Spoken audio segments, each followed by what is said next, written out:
Welcome to Wealth Made Simple with Shaz, where you'll learn how to master your money through business, property, and tax-saving strategies. Your host has collectively helped his clients make tens of millions of pounds in additional profits through these strategic approaches to business. Introducing Shaz Nawaz, an award-winning chartered accountant, property tax expert, entrepreneur, and property investor. This week on Wealth Made Simple, we are going to talk about the origins of money. And I think this topic is really important, Kieran. Just like any other topic that is of interest to somebody within their own area of expertise or something that they want to learn. Because very often what I find is somebody's interested in a particular thing, topic, subject area, yet they don't know the history of it. And I find that odd. Maybe I'm odd, but I think you're a little bit. Yeah, but let me give you an example. Somebody joins a political party, for example. You say, well, who started the party? Oh, don't know. When did it start? Okay. What was the early movement about? Why was it started? Why was it started? So on and so forth. And to understand, the key things that the party's achieved, the key figures, how the party's changed, that type of stuff. I think that's important. Let's talk about business. Somebody wants to learn to be a copywriter, for example. Yep. As you know, that's an area of interest for me. I think you go back and see when copywriting really started and when it came into its own, and who were the great copywriters and what stuff they've written, the headlines, the ads, the body, the offers, all that type of stuff, and look at different things being sold through copy. Understand how the thing, and I use that word loosely, came into being. Same for me in the world of accountancy and anything else, by the way. I think study the history because there's so many lessons, and those things are universal to some extent. As you can transfer them to other areas of your life. But what was true, let's say 100 years ago, is true now in principle. The medium may change. Okay, but the principle is the same. The way it's delivered or seen might be different. That's what I've experienced on the things I've looked at in terms of studying the history. And that's why I think the origins of money is important, because people are looking to attract wealth, because our obviously program is all about wealth made simple. Should understand money, and then we're obviously going to go into detail before you come in terms of using money, okay, as a means, as opposed to keeping it there because you think it's going to run out, or you don't spend it or invest it, because obviously we're all about invest and accumulate and then spend wisely, share, distribute as you see fit according to your own values. Yeah, I couldn't have said any of that better myself. It did. Well, that makes a change, doesn't it? I know.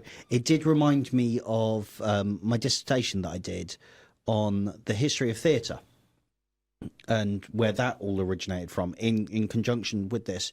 And like you say, the principles that started it are still applicable to actors, technicians, soundscapes, all the rest of it. They're still almost exactly applicable. The only thing that's changed is the technology. The principles are still identical. You look back, the origin of theatre is potentially ritualistic. Yeah. People performing to elicit the skies to pour rain. Yeah. It's a performance. Well, what is theatre but a performance? Now, sometimes you add music, sometimes you add chanting, sometimes you add vocal, words to, but all of it elicits a performance. That was 6,000 years ago, 7,000 years ago. Modern day, what are we doing? Performance to elicit a response, to make people think, to make people talk, to entertain. So we've added a feature, entertainment, and that was actually added back in ancient Greece, the Greek tragedies. But, that just kind of reinforces your point that if you know the history, a lot of the principles from history are identical to today. And it gives you a competitive advantage because most people won't have done the heavy lifting. The same applies in English literature, for example. There are certain well-known people, okay, that you study. The same goes in applies to economics. The same in science, where to some extent they teach you the history, okay, of some of the good and great. Yeah. Yeah. So why not do that and apply that methodology in normal walks of life and do the heavy lifting and learn where your particular interest came from? When you're studying the history and looking at the people and the facts, one thing that there's two benefits that I find, Kieran, and then you can share your input and then we'll get down to business. One is history repeats itself more often than not. All the time. Yeah. So if you're into spotting trends and cycles or being aware, you've got that. But the second thing which I find very useful is you can see the struggle people went through and how they overcame that struggle. And that should give you some solace, motivation, comfort in a way. Because when you go through hard times, you think, well, all of those good and great went through these times as well. So I'm doing something worthwhile, meaningful, and they got over it or addressed those issues. So can I. Yeah. And we're all different with how we may see that, but that's just my point of view, by the way. Well, there's a really cool profession out there, and I think this is fantastic. They're called Videography? Futurists. Oh, yeah. And their entire job is, and I mean, these people work at really high levels. They work at governmental levels. They work at, the mega corporation levels. And their entire job, is to predict what's going to happen next. Yeah, I used to be on a speaking circuit with at least 3 people who were futurists. And some of the stuff that they share is awesome, really, isn't it? Wow. It really But that's is. their thing. Yeah, but they're fantastic historians. That's right. Go figure. Their entire, the way they plan and predict is entirely based on what they learn from history. There you go. So learn the history. Yep. So let's get into the origins of money. Well, the history of money really traces back to ancient times, really, Kieran.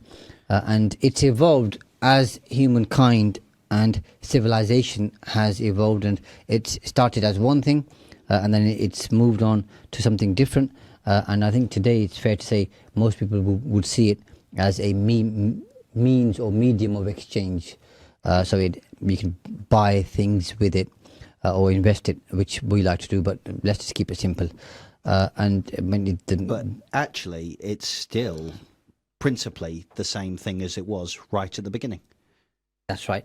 Yeah, which is to have A some kind means of of exchange. barter. Yeah, so to have a fair exchange in some way, both to both parties. If there's 2 people involved, you can sometimes have 3 or more people involved. But we'll keep it simple. But yeah, and understanding that journey kind of gives you, like we said earlier, gives you crucial insights on the fundamental concepts, and also helps you to understand money, the psychology of money, how money moves. By the way, which was an episode that we did a while back, which I think was really eye-opening for people who don't understand or want to understand more about money and how money moves and why money moves. And how it transfers. Yeah, and those were just some of the insights. So with that, Kieran, tell us about where it all started. So, cast your mind back to when you were but a boy on a boat, floating down the river. Was it dark and windy? It was a windy, Was it dark raining? and stormy night. No, but if you go back far enough, pre-money, humans generally congregated in little villages, small cities, and we used the barter system.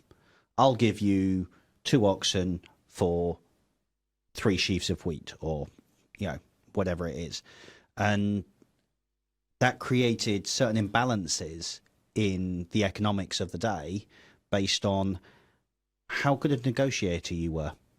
And it wasn't always fair. Some people who held more power could pay less for something that cost other people more. Well, if you're the only person who's got wheat, You know, Then so it's a monopoly, isn't it? So it, Just like today's world. just like today's world. So it created a bit of an imbalance back then.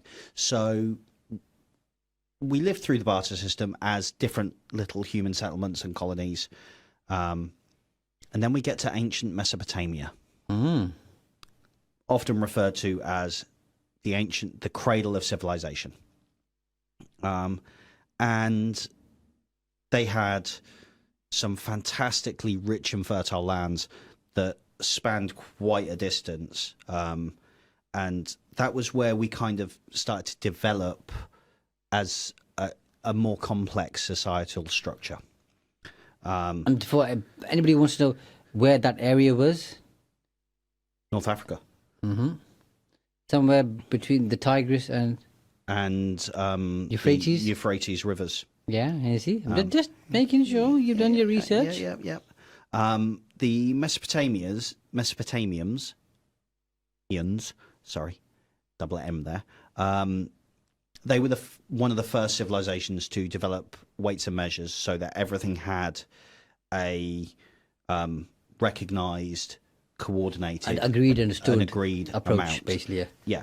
And I mean, they advanced for the day, astronomy, mathematics, and that need to get precise weights and measures for trade. Then you can quantify stuff. Yeah, And there's a level of fairness, and it's also efficient, then, isn't it? And it made things more efficient. Yeah. And the first tradable tokens, if you will, were pieces of silver and barley oats, of all things, because How we moved on, well, have we though? in a way. Well, yes and no. But yeah, People still trade silver and barley, by the way. both things are still traded today. So, their values have changed, but they haven't really changed what they are. And it goes back to what we were saying about historical principles are still the same. And then during that time period, that silver became a shekel. Now, a shekel isn't or wasn't historically a measure of wealth. It was your measure of weight. You'd have 1 shekel of barley, of wheat. Well, it's a weight value, but that weight value had intrinsic monetary value. Of course it did, yeah. So it became one and the same thing. So a shekel was your first kind of named currency, if you like. And so that takes us out of Mesopotamia. Yeah. And then after Mesopotamia, and I mean around similar sorts of times, we also have ancient Egypt, who were doing, and it's no coincidence that a lot of these ancient civilizations were doing very similar things. They were assigning value and wealth to very, very similar things. So, and each of them added their own little bit to the structure of what became or what has become money. So, Like we do with things today. yeah. So this is kind of like a whirlwind bus stop tour of the ancient societies and how they added their piece to the pie before we get up to talking about money as it currently stands. So ancient Egypt, vastly wealthy, lots of gold, lots of silver, and I mean, you just look at some of the pharaohs, tombs. Yeah, when you go to the amount Egypt of and wealth pyramids, yeah. that was piled in those tombs with them is staggering. But they had the gold available to them. They mined it. Well, I say they mined it. Their people mined it. And they took the benefit of that. And so, and from that came, so the Mesopotamians gave us our standard value of weight. Mm-hmm. The Egyptians gave us our standardized system of value. Yeah. So this much silver was worth this much in this, Gold or whatever, this. Copper, so on and so forth, yeah. So this was really the start of integrating precious metals to the the trading networks around. But So they made it more tradable, for want of a better expression. yeah, made everything more tradable because there was that intrinsic weight. There's that the agreed Mesopotamians practice had, now, yeah. and now there's an agreed value, and you're not having to cart, 20 oxen down the river to then trade for 50 piles of hay or what have you. It was a lot easier to carry a bag of coins. We still didn't have traditional coins as we understand them, but adding gold and silver to identify your wealth is what kind of led you down that path of, I've got 20 gold pieces, therefore I'm worth more than you are, and that created a degree of stability and prosperity, and also what's the word I'm looking for? Not intergenerational, inter different countries. Yeah. It made it easier for different countries to adopt and trade with each other. So Cross-border. cross-border trading. Yeah, I could trade with the people of France, and they knew that 10 silver pieces was worth 10 silver pieces, and it was true over there as it was true over here. So it made trade between nations a lot simpler and a lot easier and a lot faster, a lot easier to negotiate. And then we move on to So after we get the Egyptians. The Egyptians flow nicely into ancient Greece and ancient Rome. And what have the Romans ever done for us? Nothing apart from the A1, I think. Nothing apart from the A1. That's it. You got the Okay. A1. But what about baths? Okay, so apart from the roads and the baths, what have the Romans ever... Anyway, Drainage system. I'll stop quoting Monty Python. So ancient Greece, ancient Rome is where we really started to get coins. Actual, yeah, they advanced it, didn't they? They moved took it on. that step further, Yeah. and they started... They commercialized it more. yeah, and they made it easier to go through. Yeah, and that's where I think that's where kind of the story starts for most people, because we're still using that means of exchange today, albeit in a different guise. Yeah. Okay, but got pound notes and coins, etc. We'll get to notes came later, but you've we'll got get to notes coins. in a minute. You've got coins, yeah. But now we've got coins For that era, for yeah. era. Yeah, the ancient lions, ancient Turkey. They established a precedence for coinage, and this was the Ancient Turkey's Constantinople, isn't it? It is. And we're talking. I mean, we're now all the way up to that really recent time of the 7th century BC. And if you're modern, that's the 7th century BCE. Do you know the difference? You remember it well. Do you know the difference? One's got an E in it. Well, no, sidetrack. So, BC is, we all use the Gregorian calendar. Yeah. That's a Christian calendar, and BC is before Christ. AD is Anno Domini, Yes. after Christ. But under modern views, people don't like the religious context, so it's been rebranded as BCE and CE. Before Common Era. So that's the different little side note there.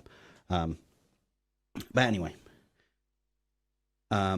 they made standardized coins out of an ore called electrum. Now, electrum was the mixing of gold and silver. Made it so it still had intrinsic value. And then the Greeks added the drachma to the system, and the adoption of that coinage spread quickly. And that's when we start getting into franking money and putting people's faces on coins. And by putting faces on coins, you added value to the people, not Totally. just the coins. Yeah. So you had a double whammy there. And the My leaders. face is on a coin, therefore I'm important enough to have a face on a coin. So I'm worth something. Uh-huh. Interesting piece of marketing there. Yeah. And for more about marketing, previous There's show. another episode on that. Yeah. So after Greece and Rome, ancient Greece and Rome, we wind ourselves back a little bit and travel a little further east and go to China. And China is important because at the same time of all of these other civilizations creating money and a term of a transfer of trade, China developed its own as well. And that just kind of goes to show you that intrinsically giving value to something so that you can trade it easily is necessary to make trade more productive. Because it makes it easier, doesn't it? Makes life easier, makes everything easier. And it didn't matter where in the world you lived. And simplicity has its place, especially when you're looking at scaling, innovating, leverage. And a lot of this comes down to the expansion of humanity. The bigger we are, the more complex we become, the faster we need to find ways to, I need to give you something, you need to give me something, we need to have something that's Speed and coherent. efficiency. Speed and efficiency. Yeah. It becomes necessary. And necessity is the mother of all invention. It is. So Chinese gave us paper money. Well, no. Chinese initially gave us the coins. coinage, which square in the middle, circle on the outside. And that's very tightly linked to their spiritual philosophy of Taoism. The square is the earth, Yes, yeah. and the circle is the heavens. So, and this was referred to as the cash coin, and it was the first time cash was referenced in terms of the coin. And this, standardized and monopolized coinage, and they went to great lengths to make sure, And then they stuck it on a piece of paper. in This the might be a good 9th idea. century. Yeah. And that's where we're coming to next, into the Middle Ages. And whilst the Chinese were initially dealing with paper money and the introduction of paper money in the 9th century, and this was groundbreaking because it meant it was a lot lighter, meant it was a lot easier. And the printing and security measures that they went to, although very primitive by today's standards, at the time they were state-of-the-art and very difficult to duplicate. And over the seas, more towards us, in Italy, in the Middle Ages, you started getting the banking houses in places like Florence and Venice. These family, I'm going to use the word cartels, offices, as they were back then, owned and gained the monopoly on, bringing money in, exchanging it for value, giving it tender. And by that I mean they held it so that there was a value to it, and you could travel and you had a writ that said, I've given your bank in Florence 10 gold coins. On production of this writ, you will give me my 10 gold coins back in a different place, but it means I don't have to travel with 10 gold coins. Some people might know that as a check, for example. And this is where checks started to come in, and then people could write. Some people might not know what a check is, by the way, depending on and then how old or young they are. People started writing personal checks. I own this account with you, and I give the bearer of this check 5 gold pieces. Banker's draft, yeah. So this is about the time when fiat money kind of came into existence. That's when, it started to become more as we know it. And I'm avoiding using the word fiat money because fiat money isn't tied to gold. That's the right. way it was once. So cash monies, Chinese cash coin, cash monies, it's tied to gold.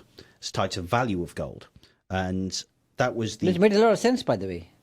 Yeah, and that was the modern era of finance, where you had the gold standard and the You'll like this, the Bretton Woods system. I went to Bretton Woods School. And this was 19th century. So just to touch on that point, so the gold standard,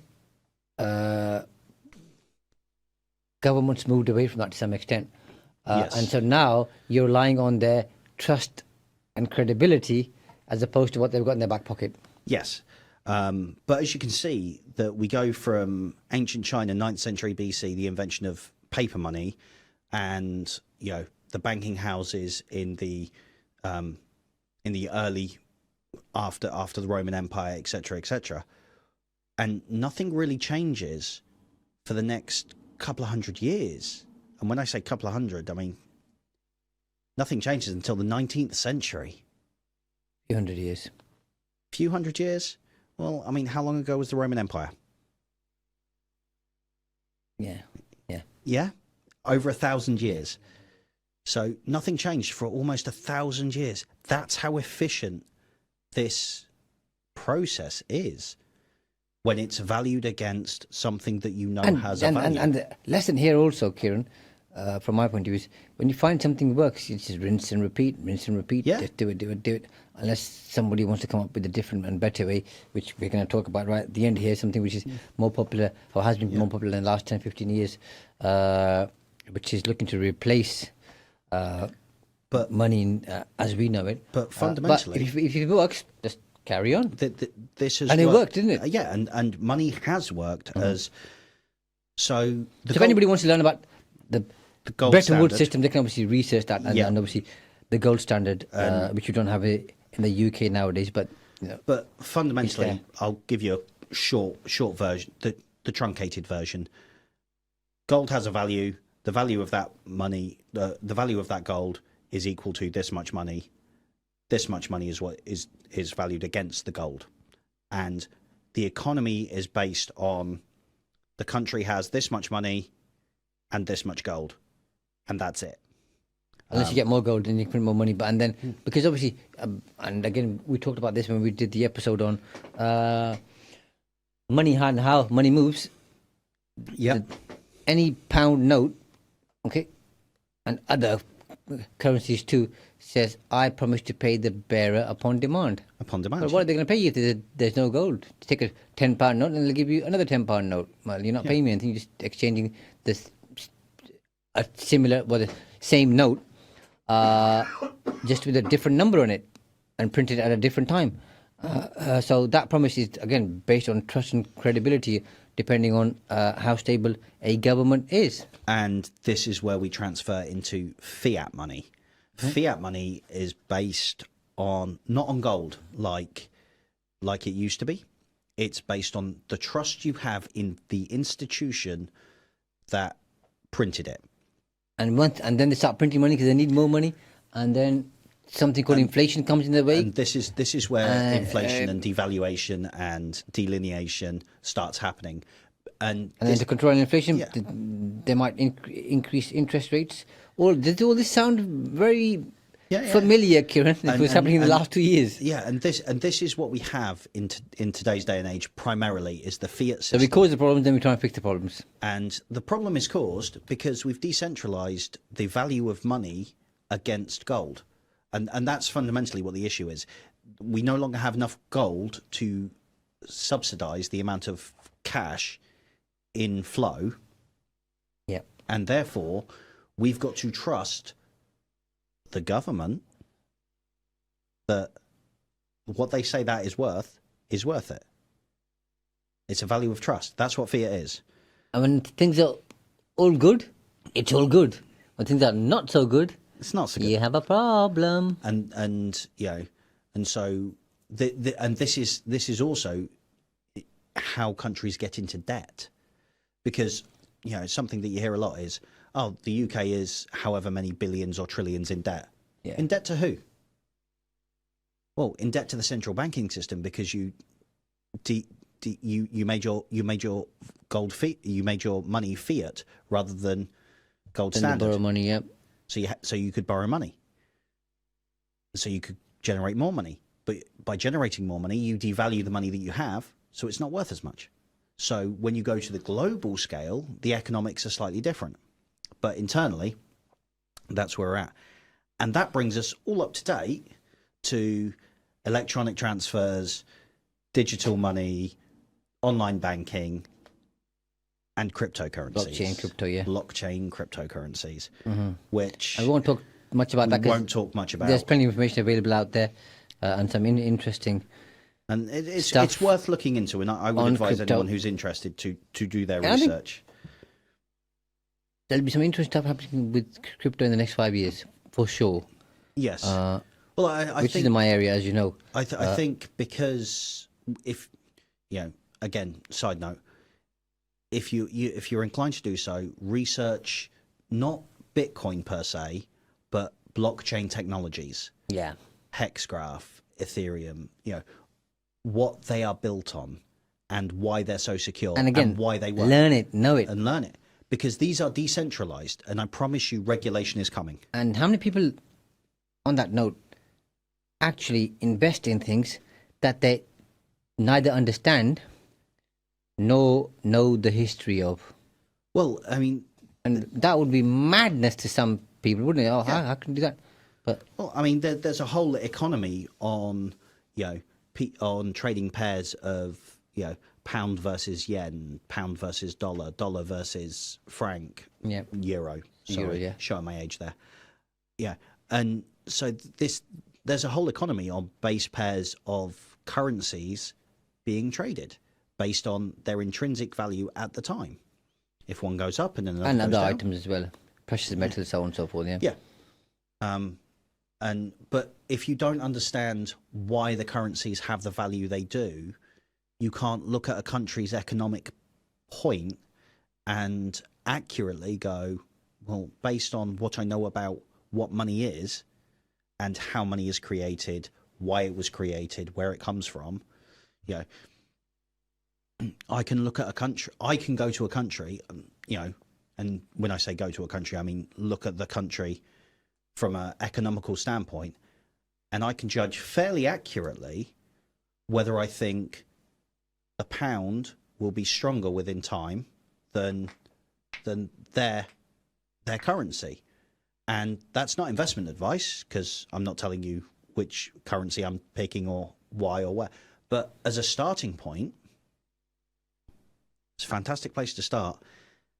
And this is how traders do it. They understand the history. They understand the economics. Oh, all the time. And the information, which is power. But I think some of the interesting points about, which we haven't delved into today because it's outside this particular scope. And if you want to learn about the economy and money, is to do with inflation. Yeah. Interest rates, regulation, centralizing, decentralizing. Yeah, decentralization is fascinating. Okay, and looking at that, I think will serve people well. Yeah. If they're interested in learning more about this. So that's I think was useful for That's a brief history of money. a brief, because I mean there's a lot you can cover. You can be here for 3 hours and still not cover the intricacies of money there. But that gives people some pointers in terms of if they're looking to learn more about this stuff, what they can look at. So money as we have it today is going to change. It's going to change, but it is, as it is for now, linking this to Wealth Made Simple, because that's what we're about. What can people do with that money? Well, I mean, not investment advice, but just generally, because that's going to be another topic. It is, but I mean, this is kind of where we come full circle, isn't it? Is that if you understand what money is, then you can start looking at it slightly differently. So, money isn't wealth. So yeah, money is a tool. It's a tool of wealth. Yeah. But as soon as you can completely understand that money is a tool, okay, well, yes, but Kieran, I go to work every month. I get a salary. I get PAYE, and there's more month left at the end of the money. if it's a tool, then I should be sharpen your tools, maintain your tools. You don't. If you never put petrol in your car, or electricity or diesel, whatever sort of car you've got, if you never put fuel in the car never goes anywhere. And the car isn't a valuable monetary thing. It's a tool to get you from point A to point B in a more efficient manner. But the means of exchange has at least two connotations that I want to share. One is going to a place and buying things, or paying your bills. The second one, which I think is more important, especially for this show, is I want to exchange this £100 for £110. Yes. But obviously that exchange isn't going to happen overnight, by the way, depending on what you're buying, selling, transacting. But I think that's where people should put their effort and thinking cap on and say, I'm going to exchange this for something bigger so that then can serve my purpose in terms of my expenditure and give me more capital to invest, and then so on and so forth, whether you're looking to create intergenerational wealth or legacy or whatever. But again, that's going off on in my mind, there are two ways of doing that. The first is you find something and you can look throughout history and look through modern history, things that go up in value. If you bought, for example, a house in the 1970s for, $5,000, $50,000, $100,000, that the value of that house has gone up. So that £100 has been exchanged for the £110 that you were talking about. That's the first thing. So, and buying an asset that historically has proven to grow in value over time. One of which is my favorite is property. Buy land. They're not making any more of it. There's a finite resource there. So the more you can own. Precious metals, things like, often undervalued silver. Yeah, it was doing Often really well. forgotten. Everyone jumps on the gold bandwagon, but silver, bronze, things that, and it costs you need to invest less to get into it. Less to get into it. Things that are diamond and rubies, or just for example, if you absolutely. Watches, if you get the right ones, Get the right watches. and we're going to talk more about that on a different episode. Yep. History will tell you what the right ones are, though. But also start looking at things that are important to modern society. So, lithium, very important in batteries. Silicon, very important. All these things that are important in modern society, you can look at and you can make an educated judgment guess. Now, none of this is investment advice. No, it's not. We're just saying, we're raising people's awareness here. Throwing things out there. But those are things that over time appreciate in value. The other thing is to buy something that you can resell. Yeah. And but a margin. But something that you can resell indefinitely. Yeah. So, for example, your knowledge, people pay you for your knowledge. Now, when you give someone that knowledge, they've paid you for that. You still have that knowledge, you haven't given it away. Somebody else can come and pay you for that same knowledge. So it's that intrinsically is a business, and that's fundamentally what the business provides is knowledge, experience, expertise, product. And that's the final one is product. Whether that product is I buy a property, I rent it to you, the property is my product. Yep. I'm giving you the product of a home. And I'm selling to you that to you at a price because, we both benefit there. You get a home, I get cash flow. And different people have different views on this, by the way. Yeah. I'm not property ownership, but we're just here to talk about investment. I'm just throwing the ideas out there. I'm not making judgment on anything. I buy a pencil maker that churns out 100 pencils an hour. I then sell the shop a pack of 100 pencils. I can use that machine, but I've had to invest in that machine to begin with to make the pencils, to then sell it to the shop. An ongoing investment as well. An ongoing investment. Yeah. But these are investments because they give me something back. A return on investment. A return ROI. on my investment. And that's what people need to look at. And that's why I say money is a tool. Because I use this tool to get hold of that tool. I exchange this tool for that tool. It's just like anything else, isn't it? Some people say, for example, social media is good, some say it's bad. It's neither good nor bad depending on how you use it. It just depends on how Same you with use money, it. but if you're, money is the root to all evil, or the love of money. Okay, it just depends how you see it. Okay, I'm just saying. Yeah. But you can. Nothing's, like I said, neither good nor bad. It depends how you're going to use it. It does, but based on everything we've learned historically, money as the root of all evil, the love of money is the root of all evil. Money doesn't exist. Money doesn't exist. It's an inferred value. It's a product developed to expedite the barter system. And given that the Mesopotamians and the Egyptians gave us intrinsic weights and intrinsic values, we know that that pen has a value of X. Okay, well, if I work for the value of X to earn, you promise to pay me, well, I exchange my time for your promise of wealth, your promise of an exchange. That exchange, I then exchange that for that pen.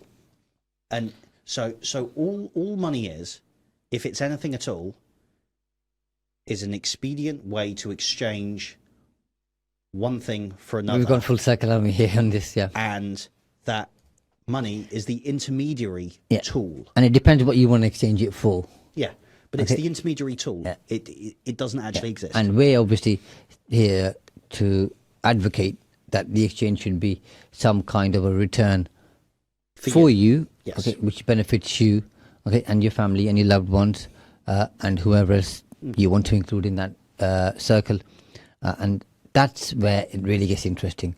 But some people just don't want to do that. But the people who understand this best are the wealthiest people in the world. That's right. And also, there's some people fear money. You know, it's a phobia. You know what it's called? No. Crematophobia. Crematophobia. I would have thought that was the fear of crematoriums. That might be something else, maybe then. Or the fear of fire. That might be. I mean, just from the vernacular of the word. Yeah. The crematophobia is the fear of money. So I think somebody doesn't have that fear. What they ought to do is, and I think it's about designing your life, just to kind of wrap up on this, because that's important for us. Designing your life as in how you want it to pan out for yourself, based on the choices you make.